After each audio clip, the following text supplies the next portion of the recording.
My last video generated a couple of different things, and some of my older videos too, the gun cleaning videos. So I'm going to talk about a little bit of that, both sides. So I'm going to talk about the cleaning side in barrels. I'm also going to talk about what to be looking for here in the bore scope.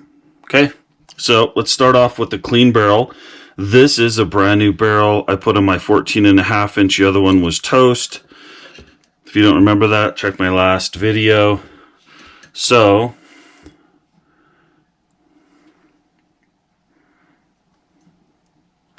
this is, when you look at it, if you look right here, you see how there's no harsh edge? That's actually been cut. So that's the hard edge, and that's been cut. And they're all like that.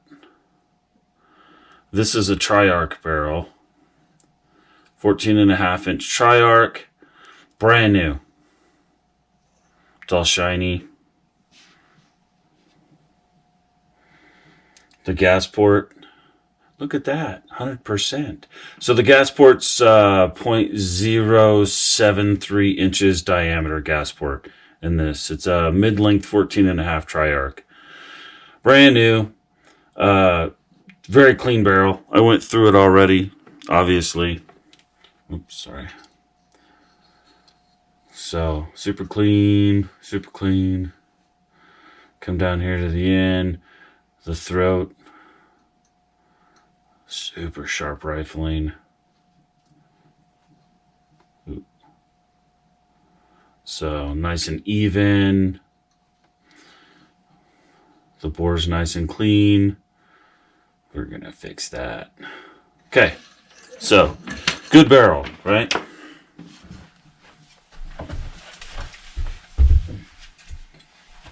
So this is an FN. It's a 16 inch. Cold Hammer Forged chrome lined. This one's got a couple of thousand rounds on it. The reason I want to show this one is because it has some very distinct stuff that we saw in the last video. Come on, baby, get in the hole. There we go.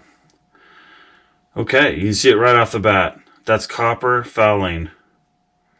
Okay, copper fouling, a little bit of copper fouling.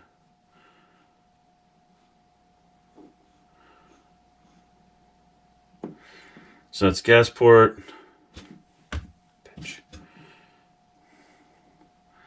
So I'm getting 100%. It's hard to see in there, but I have no blockage. So I have 100% gas port going through that. Anyway, fouling. See? Super copper, right? Then we get to the end. The throat's good. You're seeing some scorching on there. A little bit of cracking. That's just kind of normal. This thing gets ran really hard. Okay? So, copper fouling. That's what it looks like.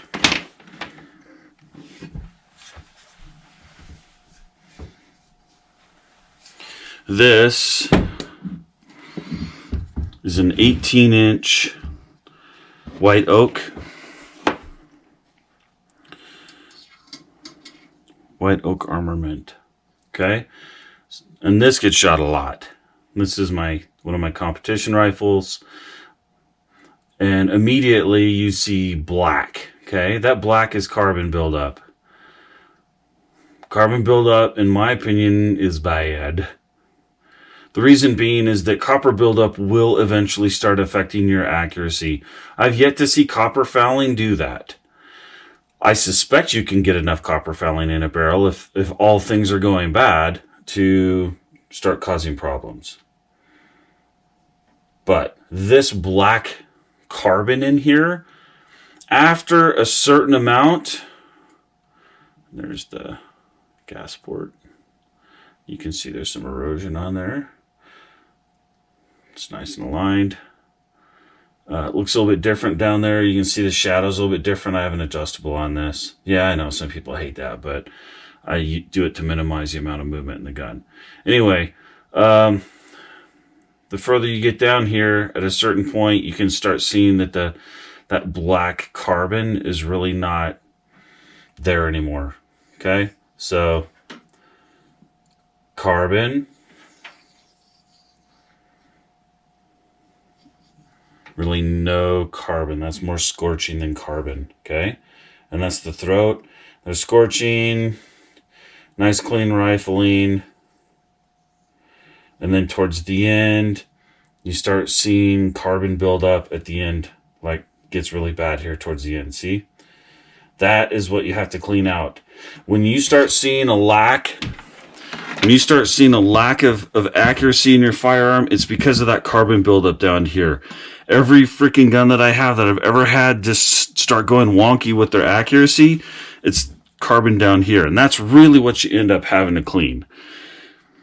It's not the copper fouling. So once you get that carbon out of there, and it doesn't have to be all of it, it has to be just enough of it, it will go away.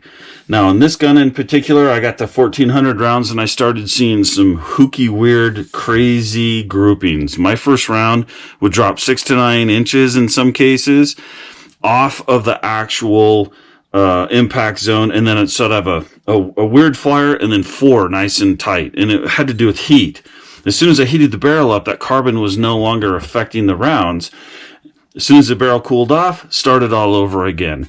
I went in and I cleaned it a little bit, and it went straight back to normal. So I'm going to go back and clean this one a little bit today, and then we'll go back and bore scope it and see just how much how much carbon fouling I can get out of it. But it's that carbon fouling, not the copper, that causes accuracy issues. And when I say don't clean your gun unless you see certain things, and one of those is a weird, unexplained loss of accuracy, right? And that's usually because you've built up enough carbon in there that it's not working properly anymore.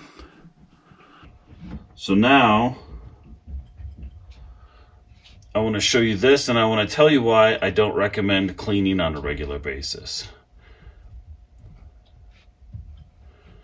This is not my barrel. Where is it? All right, so it's right there. You see that? You see those 2 marks there? Hold on, let me see if I can get this to hold straight. There we go. See this right here? See this right here? This right here is impact marks from improper cleaning. It's scarring inside of the barrel from cleaning. Okay? That's how that happened. So that barrel has been damaged. Is it damaged to the point where it won't shoot? No. But it's not good. It's definitely not good. So we'll probably clean the crown up on this barrel a little bit. So here's the other thing that I see from a lot of cleaning. As soon as we took this barrel off of the guy's gun and we started looking at it, I was like, oh, you clean your barrel a lot, don't you? And you can see it's actually fairly clean. This has been shot quite a bit. And he said, yeah, I clean this one pretty regular. And I was like, okay, well, that's why. So here's your throat. See? Nice and right, crispy. It's not too far down. As soon as I start moving this, and let me see if I can do this right. Okay, here, let's watch these lines and grooves. Okay, see the distance in the throat? See how that one's different? It's like half wore. Now look at that one. That one looks like it's like barely wore at all. And then it starts to get elongated a little bit from the throat. And next thing you know, you have a little bit deeper, a little bit, now that's really deep, and we're back to the beginning, okay? See that wear? And then all of a sudden, God damn it. So you have this wear, okay?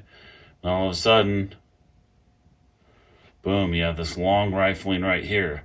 So that bullet's hitting those lands and grooves off center, and it's causing problems. It'll cause accuracy issues. So we'll end up re-throating this barrel and then re-crowning it and seeing if we can get some more rounds out of it. I'm sure we can. But that can be a result. I'm not going to say that this one is exactly because of that, but that can be a result of cleaning with improper technique. You're getting more wear on one side of the barrel than the other because you're not using a bore guide, and you're excessively cleaning. So how do you stop this? Well, 1, use a bore guide if you're going to clean a lot. And 2, don't clean a lot. I mean, clean it when it needs to be cleaned. based on the results of your bullet. Believe your bullets. If your bullets are telling you, hey, look, I went from shooting half minute of angle to I'm throwing flyers, it's time to listen to the bullets. The bullets are telling you there's something going on and you need to pay attention to it. At $50, there's no reason that you don't have a bore scope and you can't do exactly what I'm doing. And looking at your rifling and going, yeah, okay, we've got some issues. Let's go out and clean that carbon, okay? So let me clean that other barrel and see how much I can get out of there, and then we'll look at it again.